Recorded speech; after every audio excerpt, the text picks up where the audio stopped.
Afghan pilot Idris Momand جنہوں نے امریکی بلیک ہاک ہیلی کاپٹر طالبان کے حوالے کر دیا۔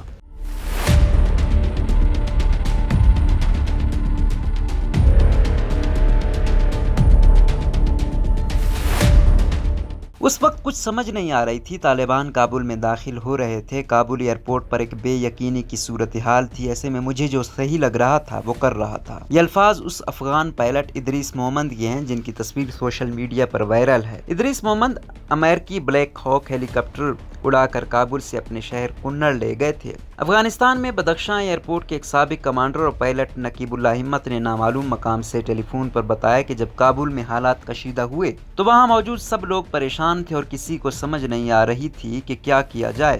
کابل سے ہیلی کاپٹر افغانستان کے دوسرے شہر کنڑ لے جانے کے بعد ادریس نے ہیلی کاپٹر افغان طالبان کے حکام کے حوالے کر دیا تھا۔ گزشتہ ہفتے افغان طالبان کی جانب سے ایک ٹویٹ سامنے آئی جس میں کہا گیا کہ ادریس مومند ایک افغان پائلٹ ہیں۔ کابل کی آزادی کے بعد وہ امریکی بلیک ہاک ہیلی کاپٹر اپنے ساتھ صوبہ کنڑ میں ایک محفوظ مقام پر لے گئے تھے اور اب وہ ہیلی کاپٹر طالبان کو واپس کر دیا گیا ہے۔ نقیب اللہ ہمت نے بی بی سی کو بتایا کہ بے یقینی کی صورتحال میں ادریس مومند ہیلی کاپٹر کنڑ لے گئے تھے جس پر انہیں تشویش لاحق تھی کہ کہیں اسے کوئی نقصان نہ پہنچا دے۔ ان کا کہنا تھا کہ اس پر انہوں نے کنڑ کے ولی سے رابطہ کیا جنہوں نے ادریس مومند کو 1.5 لاکھ افغانی رقم دی اور 3 افراد ان کی حفاظت کے لیے بھی بھیجے۔ ان سے جب پوچھا گیا کہ وہ اپنے ساتھ ہیلی کاپٹر کیسے لے گئے تھے تو انہوں نے بتایا کہ جس وقت حالات خراب ہو رہے تھے اس وقت دیگر پائلٹ بھی اپنے ساتھ طیارے لے گئے تھے، ان میں سے بیشتر ازبکستان لے گئے ہیں۔ نقیب اللہ ہمت نے بتایا کہ کابل میں جب حالات خراب ہوئے تو اس وقت ہر ایک پائلٹ نے کوشش کی کہ وہ خود بھی فرار ہو اور طیارہ بھی ساتھ لے جائے۔ اس دوران کابل ایئرپورٹ کا رن وے بند کر دیا گیا تھا اور تمام طیارے اپنی جگہ 3 گھنٹوں تک رکے رہے تھے۔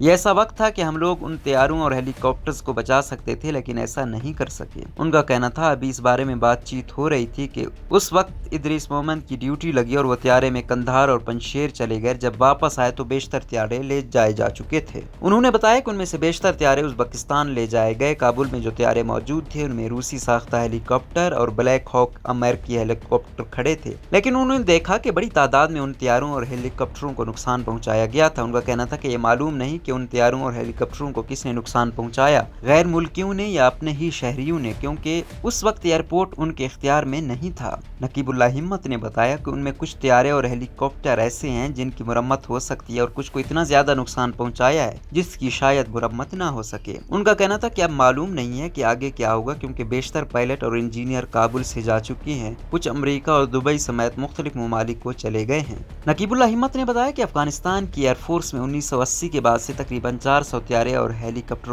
تھے اور یہ سب روسی ساختہ تھے۔ اس کے بعد ملک میں روس کے حملے اور بعد میں خانہ جنگی کی وجہ سے یہ طیارے اور ہیلی کاپٹر ناکارہ ہو گئے تھے، یہاں تک کہ 1992 کے بعد ان طیاروں کی اڑان کی صلاحیت نہ ہونے کے برابر رہ گئی تھی اور بیشتر تباہ ہو گئے تھے۔ جب امریکہ نے افغانستان پر حملہ کیا اور طالبان کی حکومت کا خاتمہ ہوا تو اس وقت چند ایک ہیلی کاپٹر بچے تھے۔ اتحادیہ اور نیٹو افواج نے 2007 میں افغانستان ایئر فورس کو فعال کرنے اور جدید طیارے اور ہیلی کاپٹر لانے کا سلسلہ شروع کیا۔ نقیب اللہ ہمت کے مطابق افغانستان میں 2021 میں کل 183 طیارے اور ملک بھر میں تقریباً 7000 ایئر مین تھے۔ اتحادیہ افواج نے اس میں مزید اضافہ کرنے کا پروگرام بھی بنایا تھا اور ایئر مین کی تعداد 8000 تک لے جانے کا منصوبہ تھا۔ ان کا کہنا تھا کہ ایسی اطلاعات ہیں کہ کابل پر طالبان کے قبضے کے بعد 46 طیارے جن میں 22 ہیلی کاپٹر شامل ہیں اس وقت ازبکستان میں موجود ہیں، جبکہ فضائی عملہ اپنی پوزیشن چھوڑ چکا ہے جس کی وجہ سے افغان ایئر فورس اس وقت فعال نہیں ہے۔